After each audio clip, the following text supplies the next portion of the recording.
From ICU and ER nurse to nurse coach with a thriving heart-centered practice, Courtney Krusmark is making an incredible difference. She has a thriving business that is on track to six figures, doing meaningful work, but also giving her freedom. So we're going to talk about and dive into Courtney's story of how did she transition over? Why did she do that? And what are some of the benefits of doing so, and maybe how you could do something similar if you are in a healing practice and wondering what is this whole coaching thing all about. So, welcome, Courtney. How are you? I'm great. Thanks for having me. I'm so excited to hear. To have people hear your story. It is really powerful. You are so committed and focused on this. You've had incredible success. Your clients just are thriving. Tell us a little bit about, and I know your specialty is particularly people who are at risk for diabetes, who have low energy, want to lose weight. You are, when I think of people who are expert at helping people balance their blood sugar, I think of you. You know, you have that level of knowledge and you take it to the next level, and your clients really benefit from that. Take us back to how did you even get involved in healthcare in the first place? Certainly, nurse coach is not the first thing that somebody has been thinking of and growing up. I hope I want to be a nurse coach, although nurse sometimes is. Tell us a little bit about your journey, your story. How did you get to be where you are right now? Yeah, that's a great question. So I didn't even know I wanted to be a nurse until further along. So all of these things have been myself stumbling kind of into the calling that I think I've been called to. And so even I had a college degree, I had a biology degree. I always like, even in sixth grade, I won like the science fair. I was always a science-minded person, right? So I had an eye for those things, but I got out of college. I was just working. I worked at a trucking company, then I worked at Starbucks. I wasn't being fulfilled, right? And I Yes. wasn't quite sure. And there was kind of a series of events that happened in about the spring of 2004 that kind of all fell together to have my calling. And I thought nursing ICU was like where I had arrived. But Yeah. as I've kind of come further, I found that there were other details. So just to tell you a little bit about that story is in that spring, I was, working at Starbucks and I was kind of like, what am I doing with myself? I had one moment when I was at a church event and I was kind of praying, like, what am I doing with myself? And one of the Mhm. older women came over who I really respected, and out of nowhere, I hadn't told anybody what I was thinking about, laid hands on my hands and was like, Lord, I pray that these hands would be hands of healing. And that was like, oh. And the next morning, my dad had a pacemaker procedure because he had recently found out he had heart failure. It was idiopathic, which to me at the time was like, what does that mean? How do we not know what's causing this? And so he was getting a pacemaker to support his failing heart. I walk into the hospital that day and like I remember the words she said, and I saw the nurses around, and I was like, I want to be a nurse. Like, this is what I'm called to. It was like an aha moment where it was just like, I know this is what I'm supposed to do. So I do that, right? Fast forward, I work for 20 years as an ICU nurse. In that process, my dad's heart was failing. The first couple months, as actually outside of nursing as a new grad, my dad gets a heart transplant. So I knew that Western medicine could heal people Mhm. because he's a Mhm. testament. It's 20 years later and he's still with us today. Awesome. So this summer we will celebrate his 20-year like Wow. second birthday, which is awesome. But in that process, I've seen, and as I worked more and more in the hospital, I saw like we're not really healing people, right? We're not truly healing people. We're putting on band-aids, we're managing symptoms, and we're sending people home not fully well. And alongside of that, I learned through my own story because I had abdominal pain. I can remember back to high school, but I just kind of dealt with it. You just thought it was weird, whatever. You never know. You shrug it off. In nursing, I had vague neurologic symptoms and just fatigue. And I leaned on the standard like coffee to get me through it. Mhm. But I started to learn around the time my daughter was born 12 years ago some new things. I read new books and we did a Whole30 challenge. And I was like, wow, I can go to bed and put my head on the pillow and actually fall asleep right away. And I can sleep through the night and I can feel energized and I don't have all these other weird symptoms and I didn't have abdominal pain anymore. And so I started to realize that there was a better way to live. And so my last year in nursing, when I was in the emergency room, it's the only year I worked in the emergency room, but my last year there, people would wait 6 hours to be seen with abdominal pain, vague symptoms. And we typically would give them discharge paperwork with reassurance saying, you know what, everything's fine, thinking that that's what they wanted to hear. Yeah. But Yeah. I saw hopelessness in their eyes. Yeah. And I remember countless times that I would just be like, hey, don't give up. Keep pushing. There Yeah. are other solutions. And that's when I finally was like, I can't only do this for my family. I want to help other people really feel really healthy so that we're not, I feel like I'm watching society just live Mm. like miserable and terrible every day. And so I just want to make a difference there. Yeah. Oh, that is so powerful. I think people can resonate a lot with that. It often is a personal experience. So interesting that older woman in church. What do you feel like inspired her to do that? Or like literally have no idea, like it was out of the blue? No, I mean, I think that's a great example of like the spiritual world that we can't see that we live in every single day. And I didn't even tell you about the other moment that I had. It was a few months later as my dad was getting sicker. I was really frustrated and like, God, you're a healer. Why aren't you healing him? Why is it, like we're praying. Why isn't it happening? And I had this clear moment that was like, Courtney, things don't have to be exactly how you think they should be. I can heal him in different ways. And that there was a scripture that was given to me in my brain of John 11:4 that basically says, this sickness will not end in death, but it's for God's glory. And then I also had a picture of nurses and doctors healing my dad because everybody thinks you need to have some supernatural healing and it just goes away. And it's Yeah. like, God can work through like this spiritual realm People. we talk about can be everywhere. It can be people doing the work. It can be, the metaphysical. It can be in so many different realms. And so I think it just is a testament to we can tap into this other energy that's out there that if we don't let down our guard, we miss those opportunities. Like if she didn't let down her guard to be available and to hear those things, then she would have missed that opportunity. And then I would have missed this opportunity that I've, experienced for the last 20 years because of it. Right. And when it resonates, when you see it, you recognize it. And there's something, it's not everybody's calling. It is not everybody's calling, but like those who feel called to do that, it really is a calling. And it is like somewhere that, you're meant to do this. And so then you were a nurse for like 20 years. Tell us a little bit about that. And how did you go from this nursing career in ICU and emerge, like, high pressure? How did you go from that, and how and why from that to become a coach, to become a nurse coach? Tell us about that journey. I think it was a combination of things, right? I loved my career as a nurse, even in the midst of COVID, which I was in Yeah. the ICU during COVID, and I was kind of the person. My husband laughed at me because I kind of ran in like, "Let's do this. We can do this together." And he's like, "I want to run for the hills. Yeah. Come back home." So I love that, and I thrive on that because I want to see the opportunity to really help and serve. But I think coming out of that experience and kind of being up in leadership because then I was a hospital supervisor and a charge nurse on the unit and things like that the burnout's real, right? Yeah. And so to all this is my joke now is that me as a health coach, I'm trying to solve not only the cultural problem of poor health, but also the nursing crisis at the same time. It's Because huge. Yeah. if we keep people out of the hospital, we don't need as many nurses.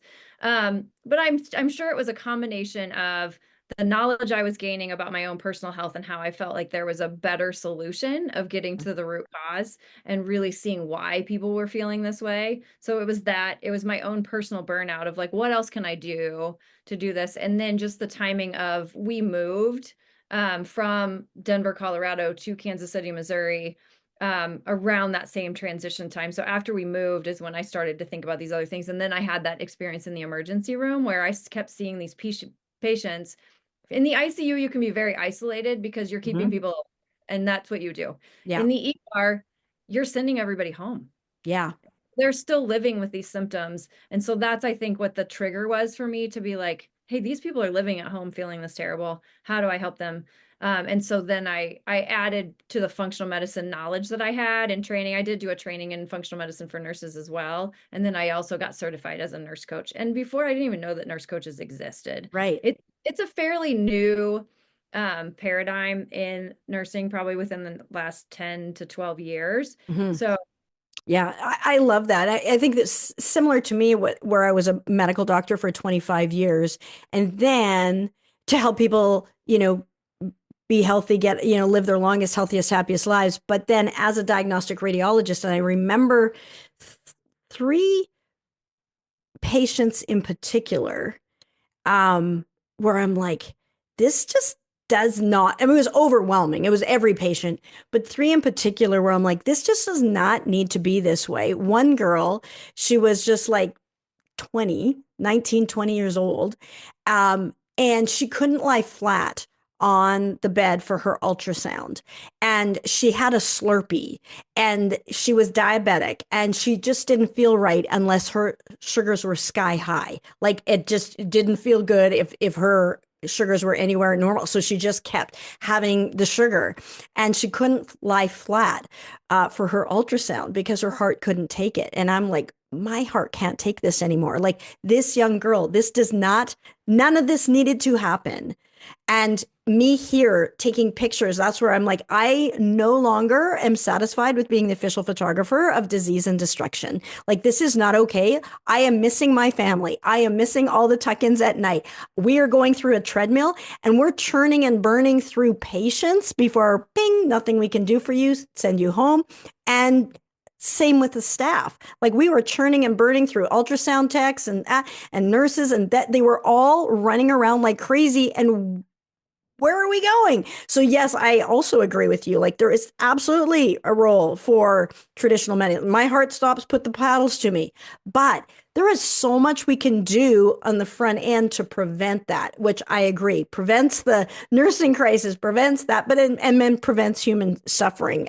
Absolutely. So, and it's really great. I think it's a great movement forward. So like we need everybody like playing their positions, but there is a very important role, and this is a gap that health coaches, nurse coaches can really fill. And I really am excited about that. It's a great opportunity for these people like yourself, heart centered, smart, caring, but then they want to help people maybe more on their own terms, like work with who they want, when they want, how they want, not get tied into the system per se and just feel like a cog in the wheel. And yet we need some of those cogs in the wheels, but where people get to choose. So, okay, so now you're a nurse coach, highly qualified. Who is it that you are passionate about serving and helping now? Who do you help? How do you help them? Tell me a little bit about that.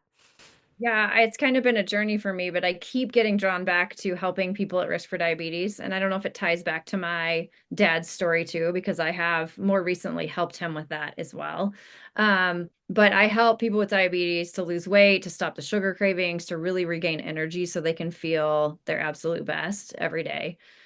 Coning in on as a nurse and with a vast experience of ICU and ER, one of the things when I'm working with coaches, one of the important things is cone it down into an area of expertise because that allows you to stand out. And then you tend to get more and more people that fit that. And then of course you can take non-niche clients, but that does allow you to stand out and get known for an expertise. And like I said at the beginning, when I hear about people like looking to balance their blood sugar, I think of Courtney. Like you are the first person that comes to mind because I know like we focus on that. Whereas if you tried to be everything to everyone, and I help people with menopause and I help people with, their knee pain and I help people with concussions and I help people with Crohn's disease, it gets lost. And then but of course you can help all of those people, but we want to have an area that stands out. So that allows you to start to really attract clients and like get even better because when you get more of the same, you walk them through the same process, you deliver excellent results, it starts to attract more people and you get better and better at it. I mean, if you keep doing that, you will also like have experience just like you did in your nursing, and it just improves. What do you like best about this whole coaching world and being a coach? What are your favorite parts of that?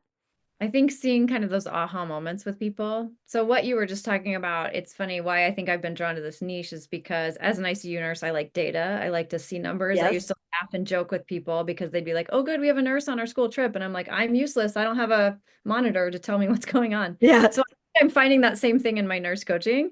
So I've started using continuous glucose monitors to show people, whether they're diabetic or not, how food specifically impacts them. Because when you eat grapes and when I eat grapes, it might act very differently in our bodies. And so it's really fun to watch people, especially those first couple weeks when we use that data, to say, "Oh gosh, I didn't know that was happening under the surface."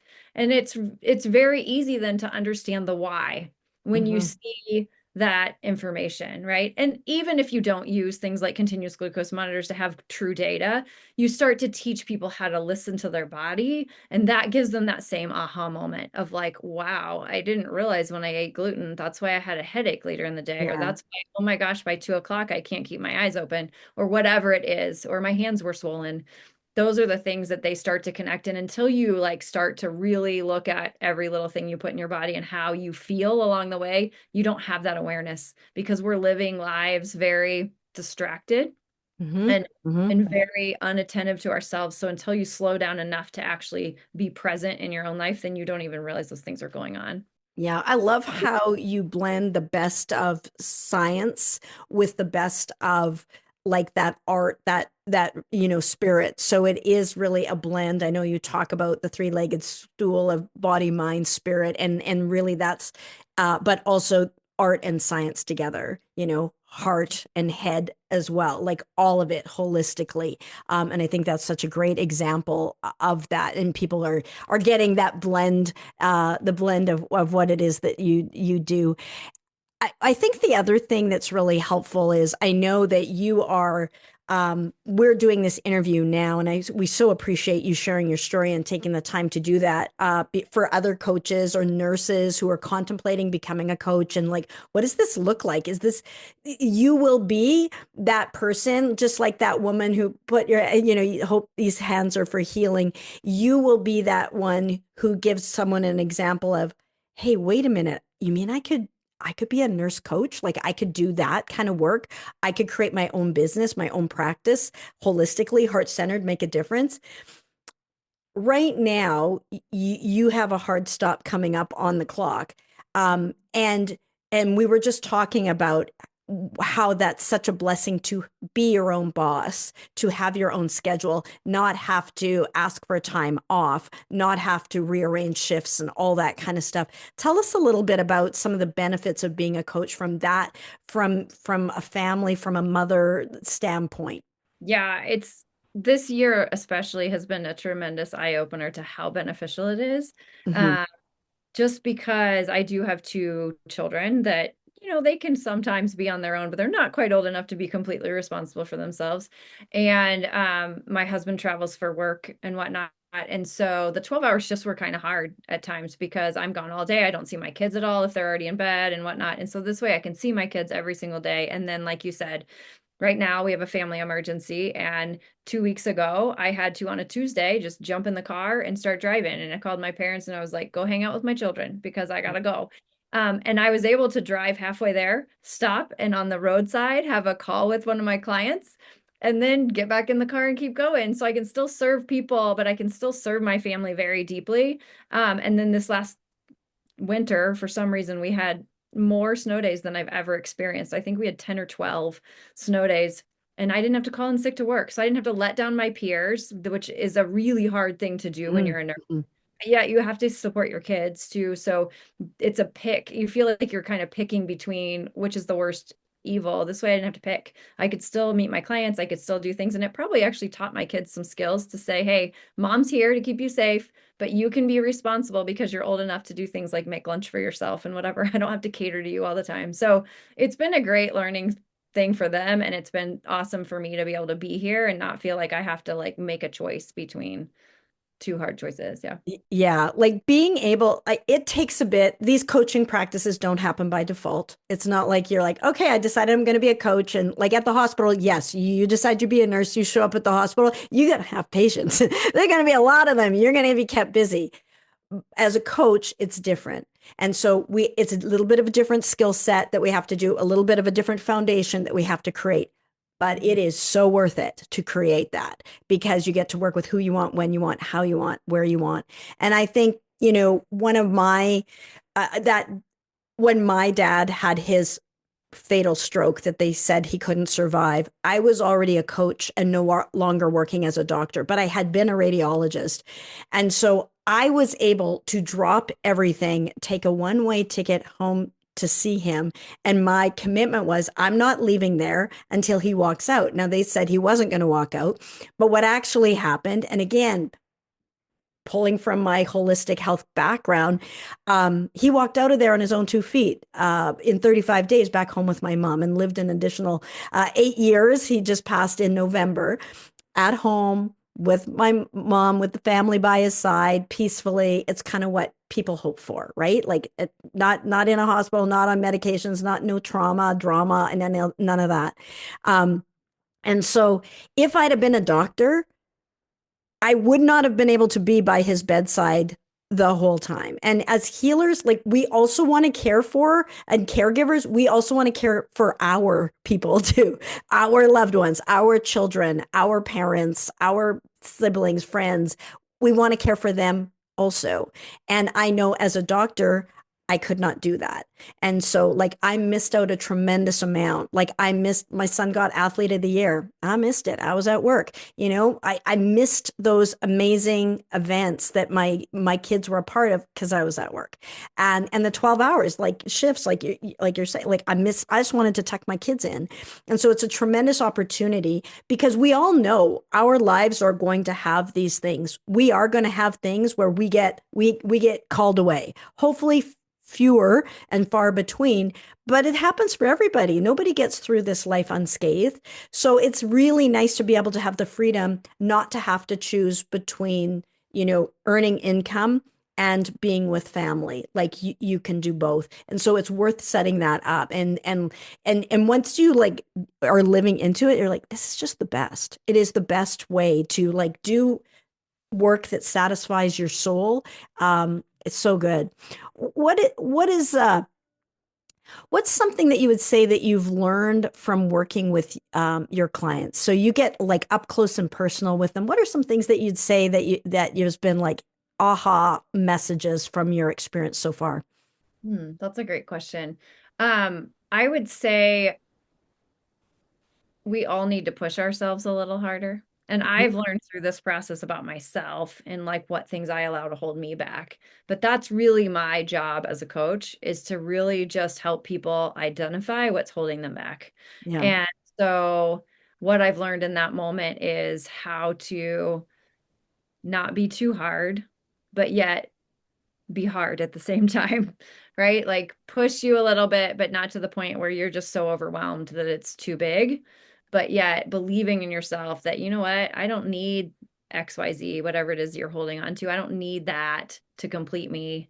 I am complete, beautiful, whole, exactly as I am. And so I don't need these other things to make that final piece of me or whatever. Cause I feel like that's what oftentimes people are holding on to. It's Yeah. something that distracts them from something that's uncomfortable or something else. And so, um, if I can help to gently guide them to see that so that they can see it themselves. I don't know if that answered your question, but that's kind of what I've learned. Yeah, and like bringing them really into like a container of transformation. Like, it's not like you're at the soccer field and giving somebody your tips or something. It's like having somebody come in and say, "Hey, I want help with this."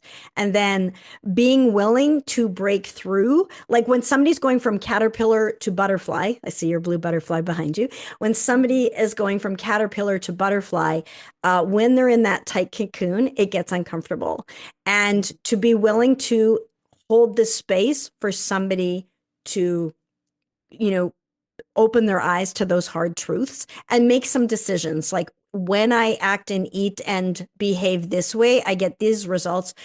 If I acted, behaved, ate, did this, I would get this results. Choice is theirs. But then at least they know. And then like just digging into and doing the investigation to see like what foods are triggering them? What is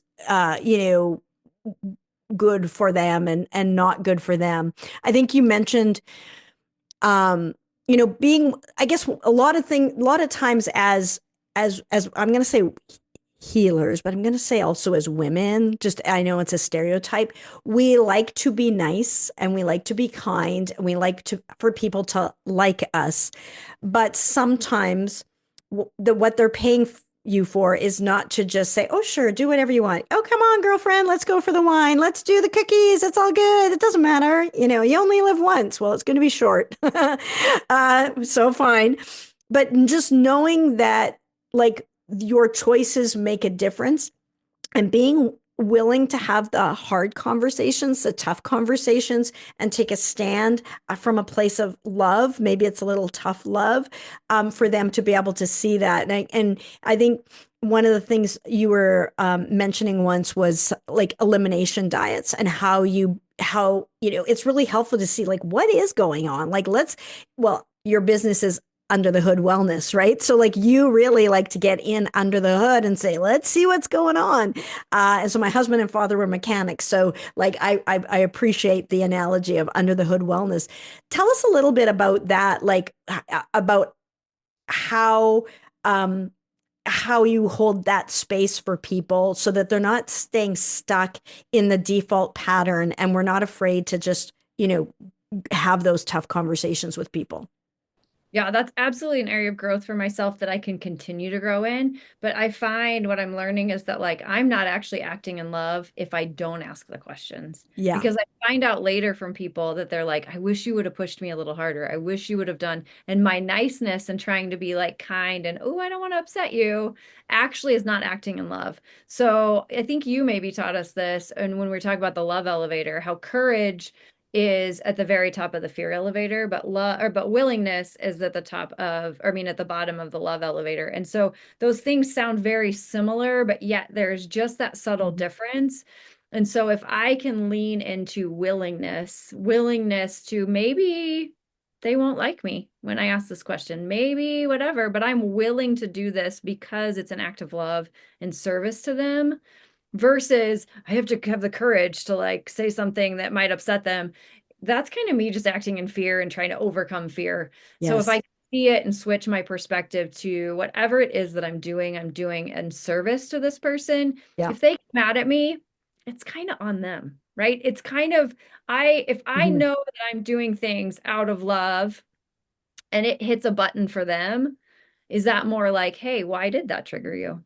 Mhm. What's that all about? What are we learning from this? What Yeah. is under the surface there that's starting to come up? If this really makes you frustrated or it makes you react, right? What can we learn from it? Yeah, maybe you don't have to do it right now. I'm not going to push you to say you must do an elimination diet right this minute. But more and more often, as I've been a little bit tentative to start that early, clients have been like, I wish you would have done that earlier. And I always ask them though, I'm like, would you have been ready though? What Right. would you have said if I tried to do that earlier? And they're kind of like, well, I don't know. I don't know if I would have or not. So it's a fine line between the two. Yes. Yeah. No, and really meeting people where they're at is so important. It really is. And being okay with people, that's a area of growth for me.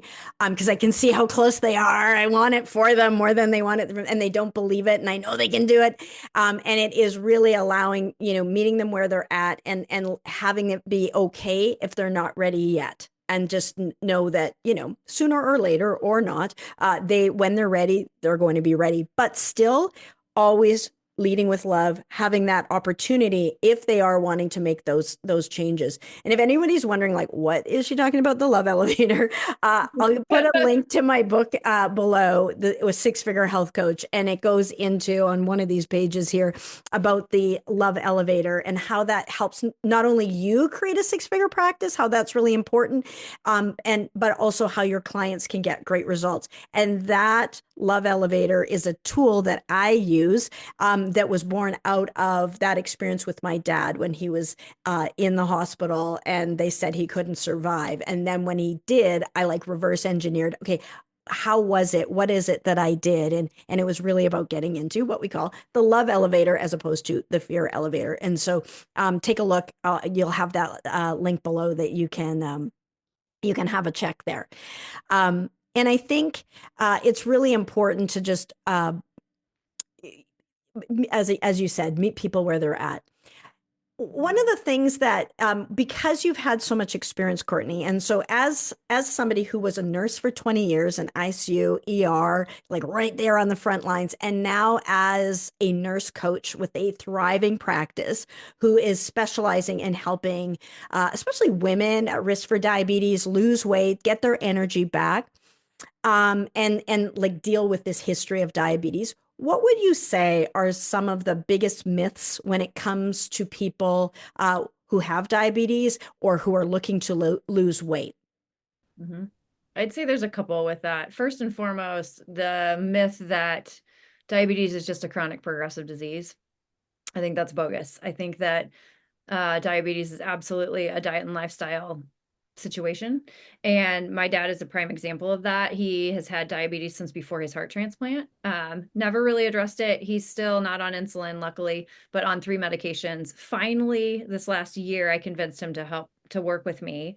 And we've done some things with his diet, and he hasn't even been that strict because he's a 75-year-old man who, or 77, excuse me, Hmm. 77-year-old man who there's other things that I think are important at that age that I allow to happen. But he has reduced his A1C from 7.4 to 6.1, and he's off at least one of his medications. So he's off metformin, still on one other medication, but even off metformin, still down to a 6.1, which is almost out of the diabetic range, or Yeah. actually, it's kind of in the middle of the pre-diabetic range. Yes, he's still having support for his diabetes, but the fact that for years he lived at like between a 7.5 and an 8 something for years, I was like, what's happening inside of your body? Yeah. Um, but now I'm like, okay, I've at least given him this to hopefully extend his life and to feel better and to have less inflammation for that. So that's one thing. It is reversible, even if you've had it for 20 years, right? So Yeah. even if you for a long time. And then also for those people trying to lose weight, I hear all the time that you just need to eat less and move more. And I'm like, that is so bogus, right? Our Mm. bodies don't live that way. So if I eat 150 calories of a donut versus 150 calories of almonds, they act very differently inside of my body. And I Hmm. love one study that showed that like even those 150 calories of your almonds, your body's actually only consuming about 75 to 80% of those. And your microbiome actually consumes about 15 to 20% of that. And then there's a little bit that nothing consumes and you just pass it out. So it's not calorie for calorie. You can't look at it just like it's a numbers game. It's not a math equation. It's a Right. quality equation instead of a quantity equation. And so, and really, I also see people all the time that their first thing is, I've been trying to lose weight and I've been hitting the gym all the time and I just don't understand why I can't do anything, but they haven't changed anything else. And I Hmm. remind people that exercise is only 20% of our body recomposition. 80% of our body recomposition is what we put in our body and if we're stressed out, right? So those are two very powerful things that we actually, I think, have more control over than our exercise, that we can change. And we don't have to stress ourselves out getting up at the gym at 4 in the morning or doing these insane workouts that actually probably increase our cortisol levels even more than we already were. So I Yeah. think there's a lot of other levers that we don't pull on that Yes. we've over time. Yeah. Yeah. So good. So good information there. And if you are a coach, this might seem, maybe some of that might even seem obvious to you, but promise you it's not obvious to your clients. And it's kind of like a default programming. And like on one hand, people might go, yeah, I know it's like calories of an apple and potato chips are not the same. And yet, when you look at what your clients do, I still remember that. So one of my clients, they skipped like the snacks they were supposed to have and that.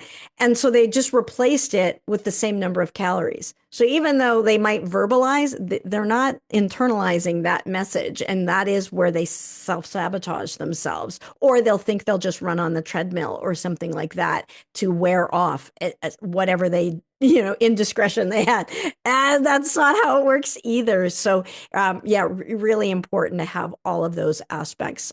Yeah. And then when you do all of those aspects, when you tend to all of those, the results are so much easier. It's really like, I like to do the analogy of a combination lock, you know? So you need all three numbers, let's say, of a three combination lock to unlock it. So, but when you have all those three, it's not that hard. Like it just easily unlocks. But if we're missing the nutrition, or if we're missing moving your body, or if we're missing the mindset component, then we're missing it, and we're not if we're still stressed, even though we're eating right and we're exercising, but we're stressed, we're still increasing our cortisol and we just got hanging on to the weight. And so it's really about like having all of that and tending to that. So that, yeah, that's really great, Courtney. Um, what would you say? Um, I guess two things. One is, if what are some things that you've like learned, grown, how you've grown as a health coach, nurse coach, but then also kind of like looking back to where you were, any advice, like knowing what you know now that you would give to your former self to say, like, okay, this is what I've learned, here's what I would go back and tell my former self. Get over yourself. Out of your own way. I think that, and I don't know if you've ever done the DISC assessments. I'm an S, I'm a high S. And I also, in some of those other ones, I'm like the peacemaker and whatever. So I never want to upset anybody. And so in a coaching role, like you kind of have to upset people. So Yeah. and just in all the things that we do to build our business too, like that's been the eye-opening piece. You said something about like going to work and whatever. Like, yes, that part of nursing was great. I show up to work, they tell me what to do, I do it, I go home, I'm done. I don't think of anything else. Now, when I start my own career, I'm like, oh, I have to build this business. I have to interact with people. I have to network. I have to do these things. But those things, like at first, I was so like, okay, I don't want to do this. I don't want to talk to anybody. But now as I've done it, I'm like, I actually kind of like this. I like Yeah. this. I get to meet people. I get to like find ways that I can use the skills I've been given to empower other people. And like, so it's just kind of a cool experience. But before, if I would have never gotten over that timid little self of mine, I would never be able to do this. But that's why I love to see the growth and like just go do the uncomfortable things because you never know what you'll uncover if you Yeah. don't like push past that, like, ooh, that's uncomfortable. I don't want to do that. Yeah. Yeah. I love it. Yeah. So important. And then that's growth, right? That is the uncomfortable cocoon. Like that cocoon gets tight to get to the butterfly. We're going to go through that, and that's important for us, and it's important for our clients as well, so that they get those great results. It's on the other side of that when the birthing process can be a little messy and painful, but on the other side of it, it's so worth it. When you've helped, because you get to the root cause, because you get under the hood, and really look at where people are at. When you focus on their index problem, that entrance complaint that they're coming with, whether it's weight loss or their diabetes, what we've all seen in this holistic coaching world is that there's so many other blessings and gifts that come that were like, unintended consequence, ripple benefits, as opposed to side effects of a drug. But there's like these positive things when you get to the root, then the things that spring out of that are so great. I love hearing, an example or two of clients that you've had that you worked with for one thing, but then something else got better. Do you have any that you could share with us? Yeah, I have a bunch. I think more than anything, it all comes down to like really being present and allowing yourself to really experience life to the fullest that maybe you weren't allowing yourself to do before. So, for one example, I have a client that I worked with that came to me. She also is a nurse. She worked in the ER. We actually had worked in the ER together. And she wanted to lose weight. She had tried Ozempic, and it made her feel terrible. So, all the weight she had lost with Ozempic, she had to gain back. Hmm. Um, Worked together and she lost that weight. But part of the thing in that process is she was kind of in a new relationship. She had had a really bad divorce previously, and she had had kind of some family history stuff that wasn't as settling, I guess. And so Yeah. I think she had trouble letting herself be loved Yeah. really to that degree. And so through this process, it's fun to watch. And I mean, I've been working with her for almost a year now, to watch her allow this relationship that now has been growing through this process to really be loved and not like try to like kill it before, like put up the walls and kill it before it's really over because yeah, so it's fun to see her like love herself not only with what she's putting in her body but also in relationships outside of that, which is really cool and beautiful, and watching her enjoy that relationship, which is good, and watching her allow somebody to love her is really good. I love that. Yeah, that is so great. So great. Any others that you wanted to share? Yeah, I mean, I'm thinking of a couple more. I'll talk about one more recent one. So, a client that I just recently kind of finished up with, she came to me because she was exhausted. She would be on the couch at like 7:30 at night, and that was the joke. Her kids were like, "Oh, it's 7:30, mommy's on the couch." She just couldn't get through the night. She actually had a Garmin watch that would tell her what her body battery was, which was interesting. And even after like a full night's sleep of like 8 to 10 hours, it would say she was only at 45. Wow. Anyways, but we worked through that kind of stuff. We did an elimination diet, all the things, and now her body battery was consistently close to 100. And Wow.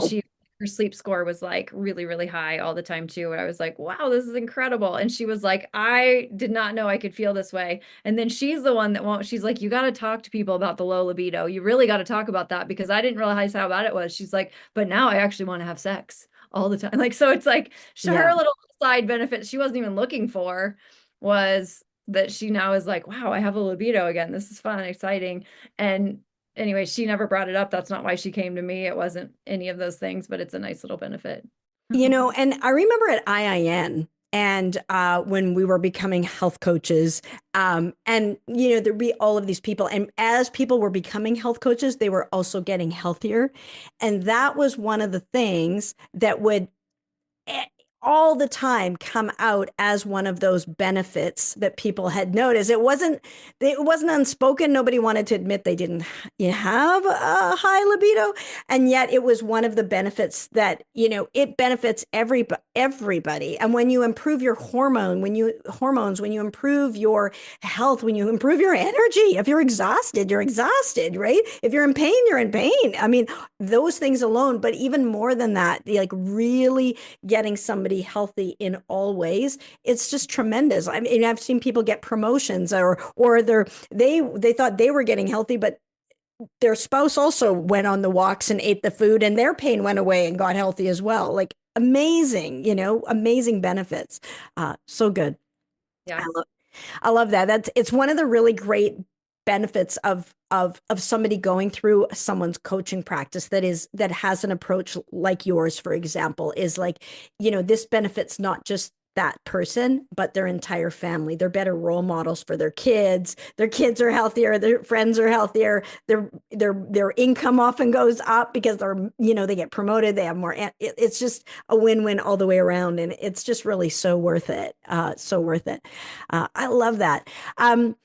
Where a couple of things. One of the things that I just want to acknowledge, and you're really good at what you do, and there's coaches and then there's coaches, but you are really exceptional at what you do, and it shows. It's one of the reasons you have a thriving practice.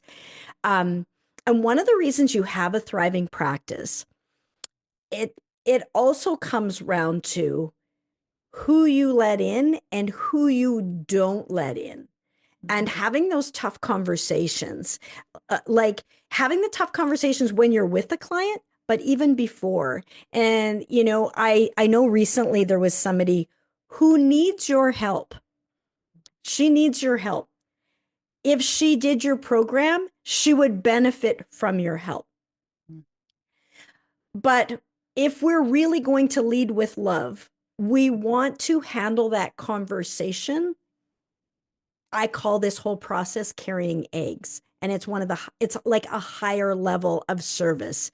So when I talk about people becoming six-figure health coaches, it's not ever by getting as many people into our scheme or anything like that, or charging them a whole bunch of money. That's not how it's going to work. It has to benefit, ideally, the client more than it benefits you, because now they keep coming in. And being willing to say no, or putting up a little bit of an obstacle, putting a line in the sand for that person to choose. Are they ready or not? Kind of like what you were saying before. And so this person that I'm thinking of when we were talking about this conversation, because you're like kind of like gut wrenched over it a little bit, because you can help her, but she's said repeatedly she doesn't follow through. She doesn't put herself first. She puts everybody else first.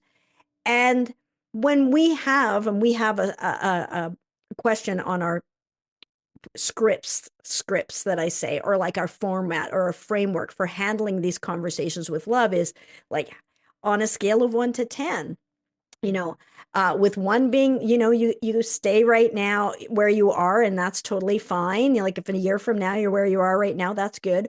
Or 10, no, I have to get on the other side of this. And this person should be a 10, but she wasn't. And I'm like, we only work with the 10s. And I really love how you handled that conversation. And so you did not invite her into your program, but you gave her an opportunity, to follow up and think about that. Let's think about that. Like, if you're going to do this, I'm throwing you a lifeline if you want it. But if you're going to use that excuse that this isn't going to work, let's say she had a lot of money and she just came in, she wouldn't have got the results if we weren't intentional. And so for coaches out there, and you're like, how do I create that thriving business? It's as much as to who you say yes to as to who you say no to. The last few calls that we've done, I have shown up, given love, but I have not invited into our program. And there's going to be another one today that I talked to that I already know I am not inviting, but I will give them as much help as I can.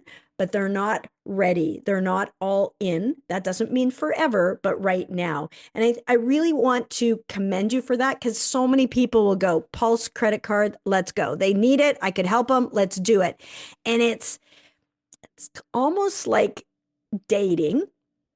Mm-hmm. You see somebody that this will be a great match for, and but they're not warmed up yet, like that's still fresh and new, and they're not sure that they want to be in a relationship. So that it's not the right time. There's something about timing, and it's not the right time to go all in there. And I don't know what ended up happening on that follow-up call with that person, but I think regardless, you set the stage so that if she decides she is going to stand up for herself and she is going to make her health a priority, because honestly, that is the selfless thing to do. Because if she just puts everybody else first, then eventually those people have to take care of her, and that's not very nice, right? So she has some significant health challenges, but if she keeps putting her kids and her spouse first, then they are going to be forced to take care of her, with the ramifications of high blood pressure and cholesterol and diabetes and etc.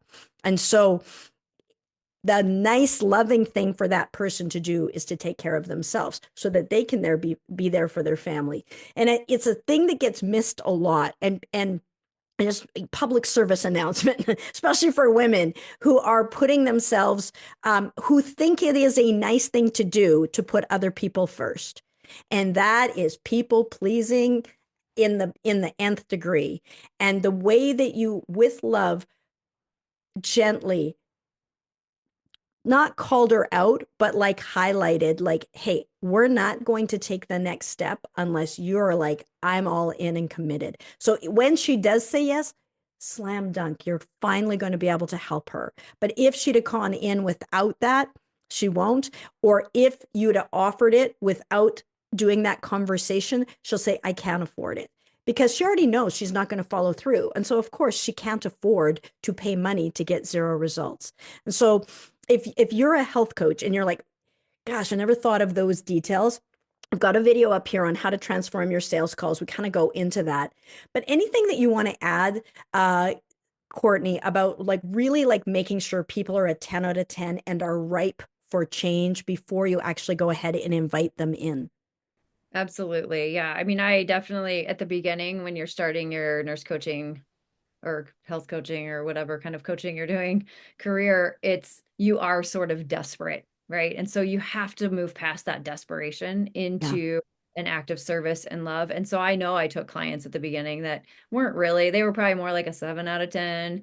And I was kind of like, but I think you want it. And I wanted it for them. And Mm-hmm. they did come in and they did pay me. And yeah, it helped me pay bills and whatever. But I didn't feel good about that experience because I didn't feel like they got good results and maybe I didn't push them hard enough. And it was kind of still in that like infancy phase of me being an infant coach and them maybe not being all in. But now I have clients who are like no doubt about it, no hesitations. Like, I need this, I want this, I'm a 10 out of 10. And it's night and day, the difference and the impact that you can have with people. So if people aren't really ready and there yet, that's fine. That's just where they are in their journey. They just haven't gone there yet. And so if we can ask them the right questions to help them understand, I actually have a call tomorrow with somebody that might be just like this. Like, she tried to Mhm. back out of our clarity call Yeah. because she's like, I don't think I have the headspace for this right now. And I'm like, hey, but do you want clarity? I don't care if she's a 6 or a 10. I just want to help her find clarity so that she can know, okay, maybe right now is not the moment, but I can at least say, I do want this. Something's in my way. How do I get that thing out of my way so that I don't let myself stay stuck at a 6 or a 7 forever? How do I move myself from wherever I am? Because that's all we are doing as people and growing as humans, is always trying to grow, to want something more and more and more so that we live with that passion instead of just kind of being okay with ick, like, which is Yes. what I feel like is happening in our world. Yeah. Yeah, so important, so important. So yeah, check out this script on those conversations, and it really does make a difference. And it's not fair to bring people in who are not committed, because and then it looks like your program doesn't work, and it's just that they're not working the program, and then it starts to undermine your confidence.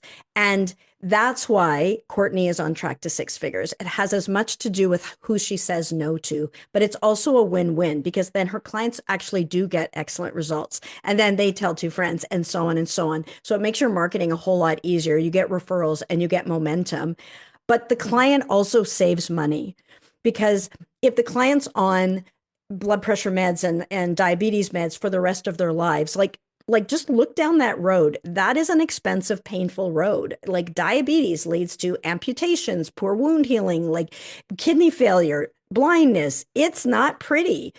And those medications cost money. And whatever price your program is, it's going to be cheaper for them in the long run. So and they're going to get to enjoy a longer, healthier, happier life. And so it's really like taking that stand, being willing to take that stand, and owning what you do as a coach. Like, it's not a second rate profession. It is one of the most powerful, amazing practices, businesses that you can really have.